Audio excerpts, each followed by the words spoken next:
आज कवर करने वाले हैं नॉन कम्युनिकेबल डिजीज। तो ये आपके सिलेबस में सिर्फ डिजीज नहीं मेंशन किया है, यहाँ पे कहा गया है कि नॉन कम्युनिकेबल डिजीज एपिडेमोलॉजी। तो वो सारे मैंने नोट्स में पॉइंट इंक्लूड किए हैं कि अगर किसी भी डिजीज की आप एपिडेमोलॉजी को मेंशन करते हो तो जरूरी क्या है उन पॉइंट्स का पता होना और उनको मेंशन करना। तो epidemiology of non communicable disease में आप कोशिश करना कि जो यहाँ मैंने नोट्स में एक पैटर्न फॉलो किया है कि जो जो हमने हेडलाइन यूज की है आप उनका यूज करो, आपके लिए इजी होगा लिखना। और उसी तरह की चार्टिंग फॉर्म में अगर आप लिखेंगे, अगर उस तरह का मेंटेन कर पाए तो बहुत आपके लिए भी बेटर रहेगा एक अच्छे मार्क्स गेनिंग के लिए। तो नॉन कम्युनिकेबल डिजीज किन्हें कहा जाता है? दीज वो क्रॉनिक डिजीज जो एक पर्सन से दूसरे पर्सन में नहीं फैलती। अगर वो एक पर्सन से दूसरे पर्सन में ट्रांसमिट होती है तो उन्हें कहा जाता है कम्युनिकेबल डिजीज। और ये क्या है? जो ट्रांसमिट नहीं होती लेकिन अलॉन्ग विद मेंशन किया है कि एक्यूट नहीं, थोड़ा क्रॉनिक होती है मोस्टली। और they are typically have a prolong duration and slow progression. कई क्रॉनिसिटी इनकी ज्यादा होती है, लंबे समय में ये उत्पन्न होती है और इन थोड़े धीरे धीरे बढ़ती है। पहला हम देखेंगे डायबिटीज। तो डायबिटीज के पेशेंट तो आप सभी ने देखे होंगे, either in family either in OPD. तो diabetes mellitus chronic metabolic disorder है जिसमें हमारी बॉडी का जो कार्बोहाइड्रेट फैट प्रोटीन इसका मेटाबॉलिज्म में डिस्टरबेंस आ जाती है, जिसकी वजह से ब्लड शुगर लेवल बॉडी में इंक्रीज हो जाता है, जिसके कारण बॉडी में ब्लड शुगर लेवल बढ़ जाता है। क्यों ऐसा हुआ है? Due to impaired insulin secretion भी हो सकती है, या तो इंसुलिन का अच्छे से एक्शन नहीं हो पा रहा है, या दोनों हो रही है कि ना इंसुलिन सिक्रेट कर पा रही है ना इंसुलिन एक्ट कर पा रही है। इंसुलिन का काम क्या होता है? ग्लूकोज है उसको सेल्स में अपटेक कराता है ना, उसमें सेल्स में अपटेक कर सकता है ताकि आगे जो है एनर्जी का एटीपी का फॉर्मेशन हो सके। तो बस ये उसका बेसिक काम है। तो जो दो हम जानते हैं, type 1 diabetes mellitus either type 2 diabetes mellitus, लेकिन इसकी अगर आप हैरिसन देखोगे तो उसमें बहुत तरह की क्लासिफिकेशन बताई है और भी है। तो मेन जो टाइप 1 डायबिटीज मेलाइटस है इसमें क्या होता है? Autoimmune destruction of beta cells destruct हो जाती हैं। मैं पहले आपको थोड़ा बीटा सेल्स के बारे में बताना चाहूंगी।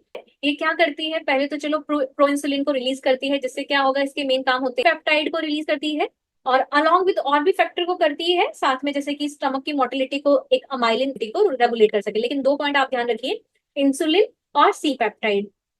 और हमारी बॉडी में क्या होता है? जो इंसुलिन हमने बताया कि जो क्या करता है, ग्लूकोज का सेल्स में अपटेक कराता है। देन अब इसको कैसे पता चलता है कि इंसुलिन रिलीज करना है नहीं करना है? तो इनके ऊपर लगा होता है ग्लूट टू। ग्लूट का मतलब होता है ग्लूकोज लिंक अपटेक ट्रांसफरेज, है ना। तो जैसे ही हमें ग्लूकोज का लेवल बढ़ गया है तो ये जो ग्लूट है ये क्या करेगा, उनको बीटा सेल्स को इंफॉर्मेशन देगा और ये इंफॉर्मेशन मिलेगी तो ये इंसुलिन रिलीज कराती है। ठीक है। सी पेप्टाइड भी क्या होता है ये याद रखिए कि मतलब सी पेप्टाइड हम क्या कह सकते हैं, मार्कर ऑफ नेचुरल इंसुलिन। जो इंसुलिन जो है एक्सटर्नल ले रहे हैं, है ना, या सिंथेटिक इंसुलिन ले रहे हैं, तो हम इसे कहेंगे मार्कर ऑफ नेचुरल इंसुलिन। क्यों? क्योंकि इनका रेशो हमारा हमेशा क्या रहता है, जितना इंसुलिन रिलीज होगा उतना ही ये। और अमाइलिन जो होता है वो थोड़ा सा जो है गट की मोटिलिटी पे काम करता है कि कितना जो है ग्लूकोज को रिलीज करना है, अपटेक कराना है, उस पर काम करेगा अपटेक को। ये ध्यान रखिए। तो सी पेप्टाइड और इंसुलिन का आइडिया होना बहुत जरूरी है। देन ये तो हुई बीटा सेल्स। तो यहाँ पे क्या होगा, टाइप 1 डायबिटीज में क्या होता है कि ऐसा ऑटो इम्यून कोई भी वहां पे इन्फेक्शन हुआ है ऑटो इम्यून जिसमें डिस्ट्रक्शन हो जाता है, ऐसी एंटीबॉडीज बन जाती हैं जो बीटा सेल्स को ही डैमेज कर देती है पैंक्रियाज के, जिसकी वजह से इंसुलिन रिलीज ही नहीं हो पाएगा क्योंकि बीटा सेल ही हमारी इंसुलिन रिलीज कर रही थी, उनका डिस्ट्रक्शन हो जाएगा। बहुत सारे इसमें रीजन होते हैं, कॉक्सकी मम्स की वजह से भी होता है, रूबेला की वजह से भी होता है, ऑटो इम्यून डिजीज की वजह से भी होता है, सरोसिस की वजह से भी होता है। तो इन सब कारण की वजह से या ऑटो इम्यूनिटी मोस्टली माना जाता है एचएलए के कारण या डीक्यू की वजह से, जिसमें टाइप 1 होगा। टाइप 2 में क्या होता है कि इंसुलिन तो बीटा सेल रिलीज कर पा रही है लेकिन जहां पे उनका अपटेक होना चाहिए वहां पे ही रेजिस्टेंस आ गया है, जिन से रेजिस्टेंस हो गया या रिलेटिव, उसके बाद क्या होता है, धीरे धीरे इंसुलिन की भी डेफिशिएंसी होने लगती है। तो अगर इनकी पैथोफिजियोलॉजी हम आगे पढ़ेंगे आपके लिए और इजी है। ये किससे एसोसिएटेड होता है? ओबेसिटी से या सेडेंटरी लाइफस्टाइल से। इसमें मोस्टली आपको इस तरह के पेशेंट देखने को मिलेंगे। देन एक और गेस्टेशनल डायबिटीज मेलाइटस, तो इसमें ग्लूकोज टॉलरेंस कब होता है? एट द इंटॉलरेंस हो जाता है ग्लूकोज का intolerance at the time of pregnancy. और भी कई टाइप है, जैसे जो है हैरिसन में एक मॉडी भी बताया गया है, maturity onset of diabetes in youngster. तो इस तरह के और भी टाइप है, या डायबिटीज मेलाइटस 1.5 भी मेंशन किया है हैरिसन में, और भी कई है इसके।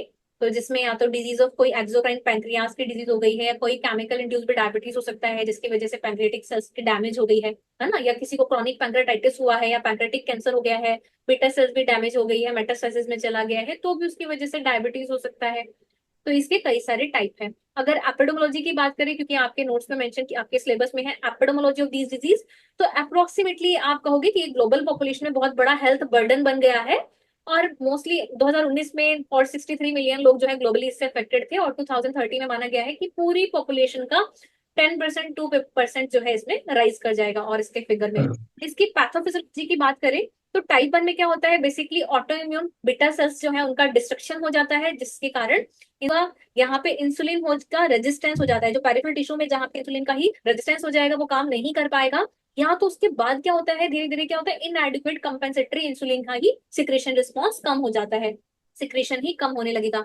अब वो क्यों होता है, मैंने बनाई है जिसमें इंसुलिन का रेजिस्टेंस हुआ टिश्यू में टाइप 2 डायबिटीज मेलिटस की बात करें तो जिसकी वजह से क्या होगा, अगर रेजिस्टेंस हो गया है तो वो ग्लूकोज को भी अपटेक नहीं करने देगी, जिसकी वजह से क्या होगा, हमारे ब्लड में ये ग्लूकोज घूमता रहेगा और उस कंडीशन को कहा जाता है हाइपरग्लाइसीमिया। जब अपने आप ही वो ग्लूकोज बहुत ज्यादा फैलता रहेगा तो हाइपरग्लाइसीमिया, जिसकी वजह से अब बॉडी में तो ब्लड में ग्लूकोज का लेवल करेगी, जब उसे ग्लूट, यहाँ पे क्या थे ग्लूट 2, तो ग्लूकोज लिंक अपटेक ट्रांसमाइनेज या क्या करता है, उसको कहेगा कि नहीं नहीं जो है ब्लड में ग्लूकोज लेवल बढ़ रहा है आप रिलीज करो, तो ये क्या करेगी, दोबारा इंसुलिन सी पेप्टाइड को बहुत सारा रिलीज कर देगी। तो क्या होगा, इंसुलिन का प्रोडक्शन ज्यादा होने लगेगा।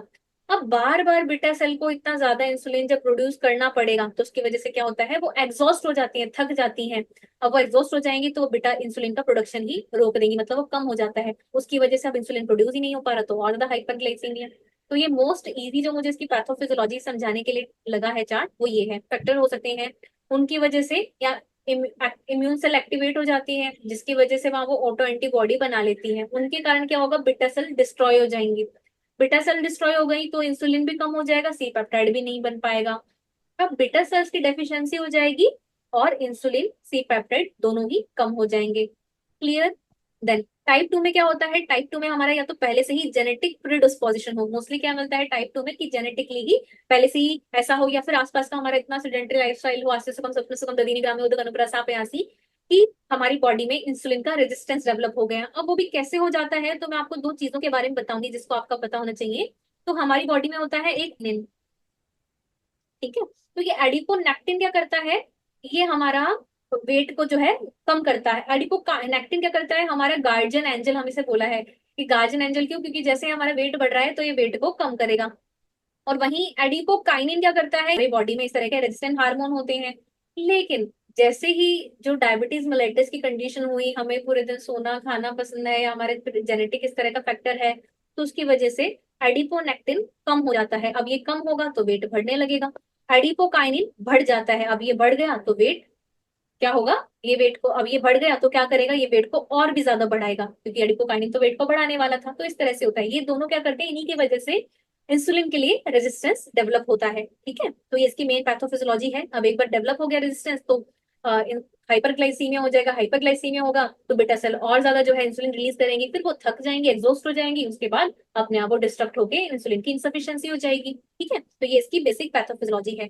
अब क्लिनिकल डायबिटीज टाइप 1 में क्या होता है, रैपिड ऑनसेट होता है, और जो बेसिक सिम्टम हमें मिलते हैं पॉलीयूरिया, पॉलीडिप्सी और पेलीफेजिया और वेट वेट लॉस। ठीक है, टाइप 2 डायबिटीज मेलाइटिस में क्या होता है, यूजली ग्रेजुअल ऑनसेट होता है, धीरे धीरे बढ़ता है। पेशेंट कई बार कहता है मुझे कुछ नहीं है बट मेरी शुगर लेवल बढ़ी हुई है। आज ही मेरी, क्योंकि थर्सडे को हमारी जो है लाइफस्टाइल डिसऑर्डर की, मेटाबॉलिक डिसऑर्डर की ओपीडी होती है, तो पेशेंट मोस्टली आते हैं मुझे कुछ नहीं है, कोई दिक्कत नहीं है, बट मेरी ग्लूकोज लेवल बढ़ा हुआ है।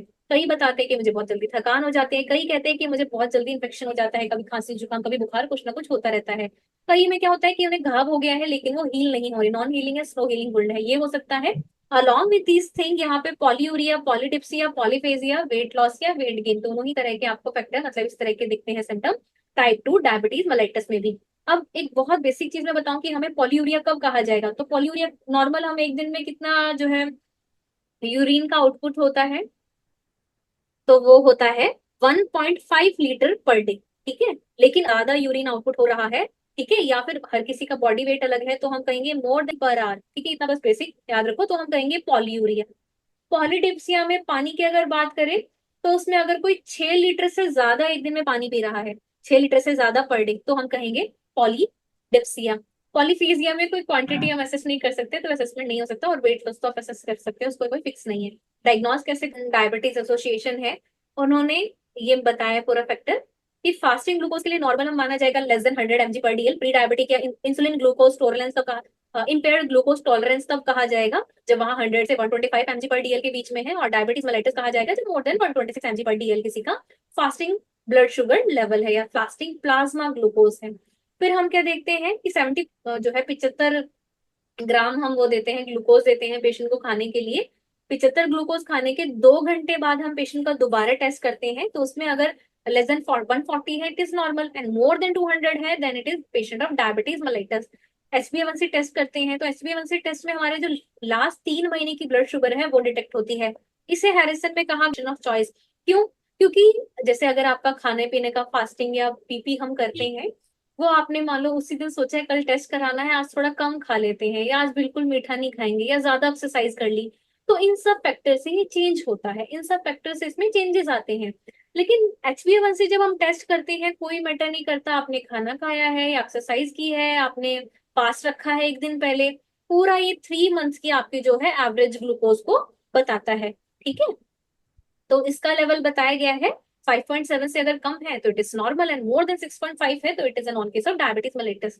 रैंडम प्लाज्मा ग्लूकोज, मैंने आपको एक पॉइंट बताया था जो एम्स के एग्जाम में क्वेश्चन बना था, कि अगर आपके पास कोई पेशेंट आता है जिसे पॉलीफेजिया भी है, उसको कंफर्म करोगे कि ये हमारा डायबिटीज का ही पेशेंट है, तो उसके लिए कंफर्मेटरी टेस्ट होता है RBS। तब आपने बस रैंडम प्लाज्मा ग्लूकोज कराया है, अगर वो मोर देन 200 है और उसको साथ में सिम्टम्स भी हैं, तो इट मींस वो डायबिटीज मेलाइटस का patient, it is known case of diabetes. ठीक है, नेक्स्ट मैनेजमेंट की अगर बात करें तो टाइप 1 में हम इंसुलिन थेरेपी भी देते हैं, इंसुलिन देना पड़ेगा क्योंकि वहां पे बीटा सेल्स का डिस्ट्रक्शन हो गया है ना।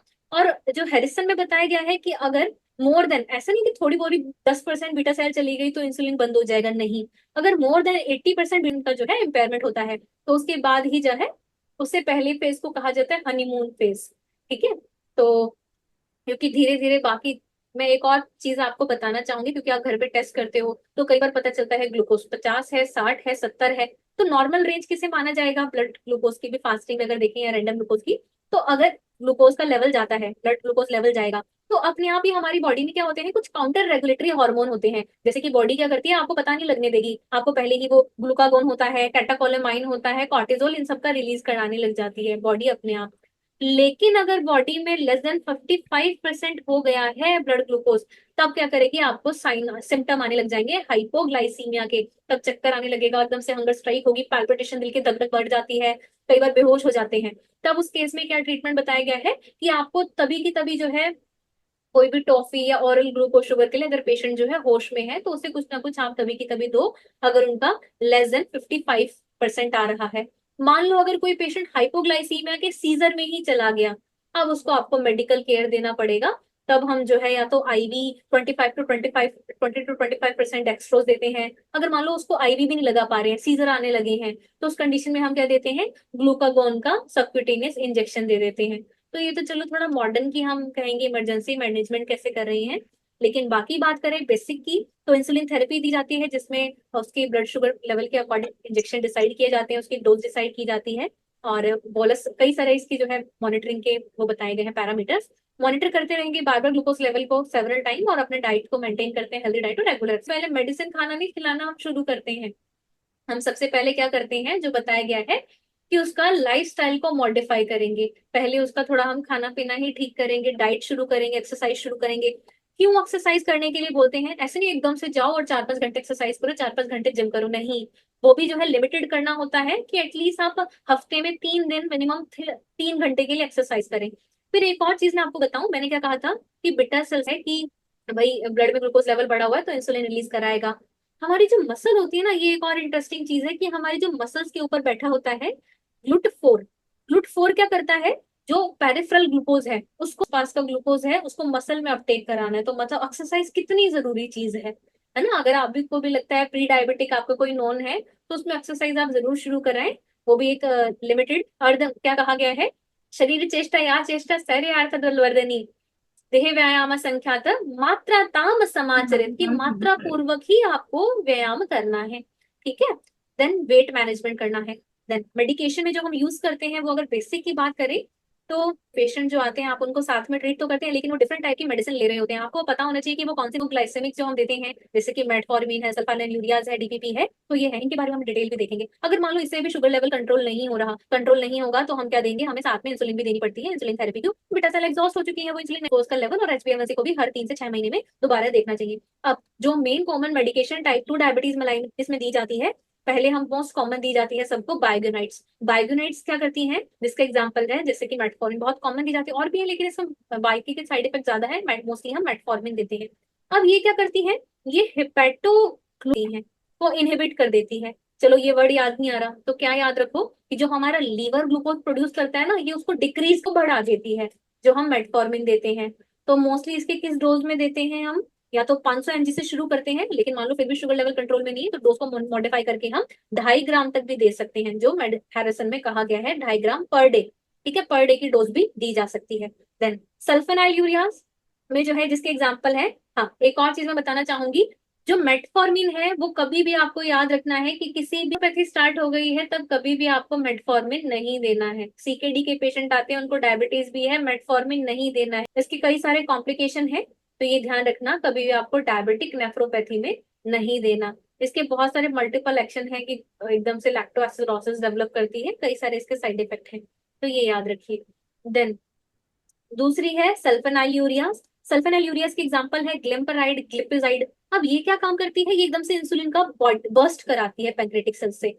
तो ये है ग्लिम्पराइड और ग्लिपिजाइड, तो ये सीधा क्या करती है, कम से कम 1.5 ग्राम तक, 1.5% तक एचबीएमसी को रिड्यूस कर सकती है। इसका साइड इफेक्ट क्या होता है, जो हमारे पास एकदम, मैं पहले एलोपैथी जब हॉस्पिटल में साथ में पोस्टिंग करते थे 3rd ईयर में, तो एक पेशेंट आए, वो ऑटो ड्राइवर थे, वो बेहोश हो गए थे, उनको इमरजेंसी में लेकर आए।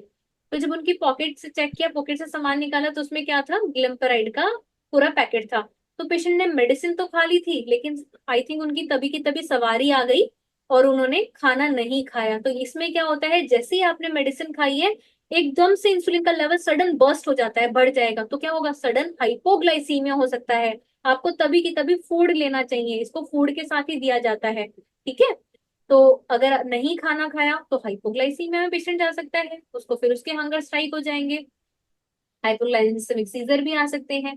देन एक है DPP4। अब ये DPP4 क्या करता है, हमारे गट में एक होता है इंक्रेटिन। इंक्रेटिन क्या करता है, ये इंसुलिन की एक्टिविटी को बढ़ाता है, इसका काम क्या है, इंसुलिन की एक्टिविटी को बढ़ाना।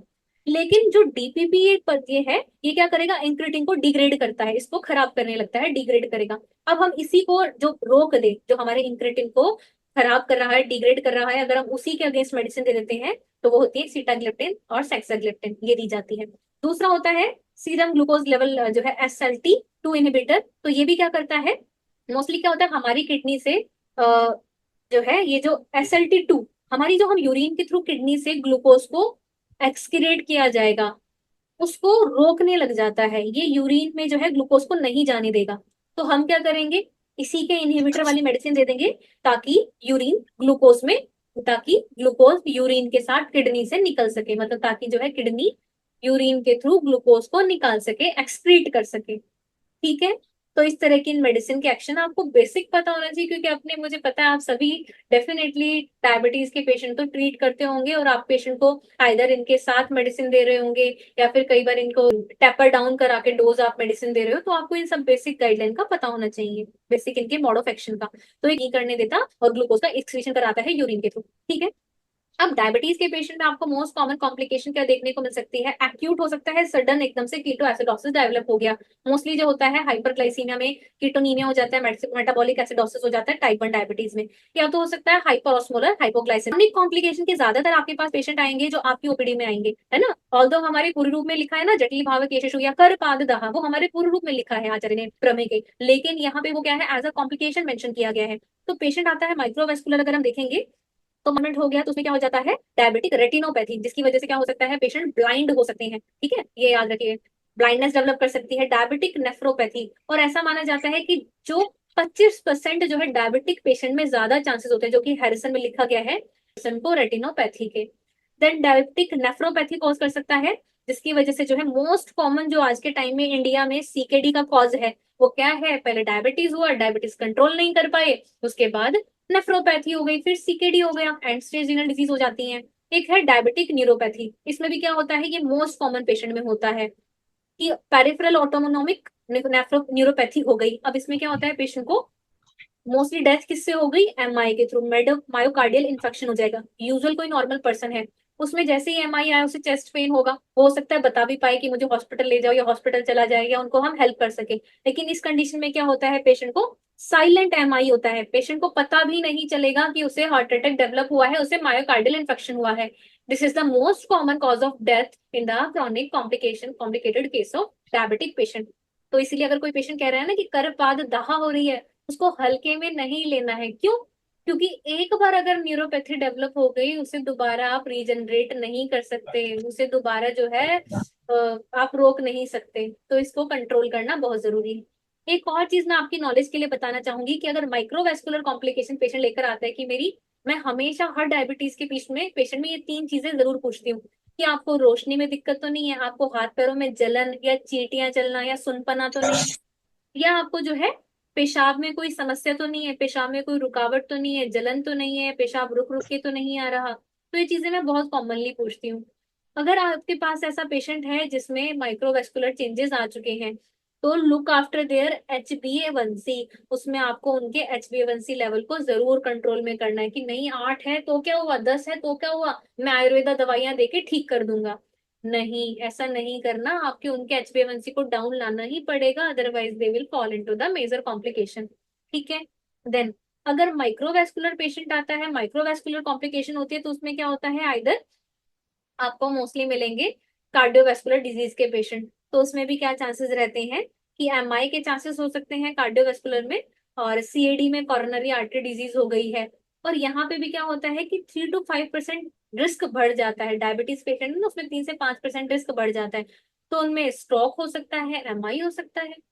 देन पेरिफेरल आर्टरी डिजीज में जो मोस्टली पेशेंट आते हैं, किसके आते हैं, गैंग्रीन के आते हैं। गैंग्रीन, नेक्रोसिस हो गया, डेंग्रीन हो गया, पूरा लिम्ब एम्पुटेट करना पड़ेगा, हाथ कट करना पड़ेगा। ठीक है। माइक्रोवेस्कुलर में मैंने कहा आई का इन्वॉल्वमेंट होगा, रेटिनोपैथी, किडनी का इन्वॉल्वमेंट होगा, नेफ्रोपैथी, सीकेडी न्यूरोपैथी हो सकती है, ब्रेन में इन्वॉल्वमेंट होगा, स्ट्रोक हो सकता है, हार्ट का इन्वॉल्वमेंट होगा, कॉर्नरी आर्टरी डिजीज हो सकती है, गैंग्रीन हो सकता है, नेक्रोसिस हो सकता है, लिम्ब को काटना पड़ सकता है, एम्पुटेट करना पड़ सकता है। देन प्रिवेंटिव स्ट्रेटेजी हम क्या यूज करेंगे, प्राइमरी प्रिवेंशन में जरूरी है एक हेल्दी डाइट को मेंटेन करना, है ना। और हेल्दी डाइट में भी देखो, आप अगर हैरिसन भी खोल के देखोगे ना, वहां पे भी चीजों को पूरा अमेरिकन सोसाइटी के अकॉर्डिंग, इंडियन सोसाइटी के अकॉर्डिंग बहुत अच्छा मेंशन किया है, एक बार आप वो भी पढ़ना। मैं पेशेंट में यूजली क्या बताती हूँ कि आपको अगर जो है ज्यादा कार्बोहाइड्रेट वाली डाइट नहीं लेनी है, और हमारे आयुर्वेद में भी क्या कहा है, यव प्रधान है, यव को सबसे बेस्ट माना गया है। तो आप जो भी आटा यूज कर रहे हो, तो मल्टीग्रेन आटा यूज करो, या तो 10 किलो आटे में 2 किलो गेहूं, 2 किलो ज्वार या यव मिला के आप लोग लगातार फिजिकल एक्टिविटी करो, ताकि जो मसल्स में हमारा जो है ग्लूकोज का अपटेक हो सके, ये सब चीजें करो। आइदर जो है टोबैको, जो और भी कॉम्प्लिकेशन कर सकता है, आइदर जो होने वाली न्यूरोपैथी है तो खुद ही टोबैको और अदर कॉम्प्लिकेशन करेगा, उनसे पहले ही प्राइमरी प्रिवेंशन करके रखो। देन सेकेंडरी, ये हम ऑलरेडी पढ़ चुके हैं एपिडेमोलॉजी में, टाइप ऑफ प्रिवेंशन, तो ये उसी के अंदर आता है कि पहले बीमारी को होने ही ना दो। सेकेंडरी, अगर मान लो उसमें हो गई है, तो वहां पे बार बार पेशेंट की स्क्रीनिंग करो, पेशेंट को मेडिसिन, पेशेंट कहता है कि नहीं मुझे जब लगता है कि सर में दर्द हो रहा है, मैं समझ जाती हूँ कि मेरा शुगर लेवल बढ़ा है, उस दिन मैं गोली खा लेती हूँ, अदरवाइज मैं नहीं खाती। तो वो आपको थोड़ा समझाना है कि इस तरह की चीजें आप नहीं चलेंगी, आपको पहले ही कॉम्प्लिकेशन से प्रिवेंट करना है। ऐसे मैंने बहुत पेशेंट देखे हैं। टर्शरी में क्या होगा, मान लो पेशेंट को हो गई है कोई कॉम्प्लिकेशन, न्यूरोपैथी हो गई है, तो उसको टाइमली वहां पे ट्रीट करो, है ना। नेफ्रोपैथी हो गई है, तो उसको टाइमली अब वहां पे प्रॉपर मेडिकेशन प्रोवाइड करो, उसकी क्वालिटी ऑफ लाइफ को इम्प्रूव कर सके। ठीक है। डाइट के ऊपर मैं और बड़ी क्लास ले सकती हूँ, लेकिन अभी नहीं। हाँ, आयुर्वेद में हम जो मेन हम काय चिकित्सा में पढ़ चुके हैं, प्रमेह। तो प्रमेय का भी हमने रिसेंटली पढ़ा है। उसका पूरा अगर क्वेश्चन बनता है, मान लो 15 मार्क्स हो गए, 15 मार्क्स के आपके क्वेश्चन बनेंगे, उसमें आपको मॉडर्न का आयुर्वेदा का प्रमेय भी बताना है। प्रमेय के जो भेद बताए गए हैं, बेस उसकी संप्राप्ति बताई गई है, कफश्च पित्त पवनस्य दोषा मेदो वसाम्बुलसी का जिसके पूरे दुष्चय बताए गए हैं। साथ में फिर उसके कितने प्रकार हैं, उनकी साध्य साधता क्या है, वात को महातैकवात होने के कारण जो है असाध्य कहा गया है। पित्तज के लिए हमने पढ़ा था विरुद्ध कर्मावत होने के कारण यहाँ पे कहा गया है। कफज के लिए पढ़ा था कि साध्य होता है क्योंकि संप्रियतवात है। फिर उसका जो आचार्य चरक ने चिकित्सा सूत्र बताया है, स्थूल प्रमेही बलवानी एक कृषि परि दुर्बल संभ्रूणम तत्कृषस्य कार्य, तो उसमें किस प्रकार से चिकित्सा करनी है स्थूल प्रमेही, या कृष्ण प्रमेय ही, उनको पूरा बताना है। और जो इसका बेसिक गाइडलाइन है अलोंग विद चिकित्सा पत्र, है ना, जब आपका एग्जाम होगा तो मैंने उसके लिए भी क्लास प्रिपेयर की हुई है कि किस तरह से मैं आपको पूरा चिकित्सा पत्र के थ्रू हम करेंगे कि आपको बनाना है चिकित्सा पत्र। उसके लिए भी पूरा हमने प्रिपेयर किया है, आपको उसी टाइम पे हम मेजर डिस्कशन करेंगे, ठीक है। तो ये आपको पूरा प्रमेय का बता सकते हो, और उसमें जो जो मेडिसिन बताई गई है, रस प्रधान रस औषध है, या फिर हम जो भी बेसिकली आप देते हो पीढ़ी में विष्णु विष्णु को चंद्रप्रभा दे रहे हो, फलतिकादि को दे रहे हो, शिलाजित ले दे रहे हो, मामज्ज घनवटी दे रहे हो, या फिर शिवा गुटिका दे रहे हैं, या लघु मालिनी विसंतृत, वो सभी आपको उसमें जो है मेडिसिन भी मेंशन करना है।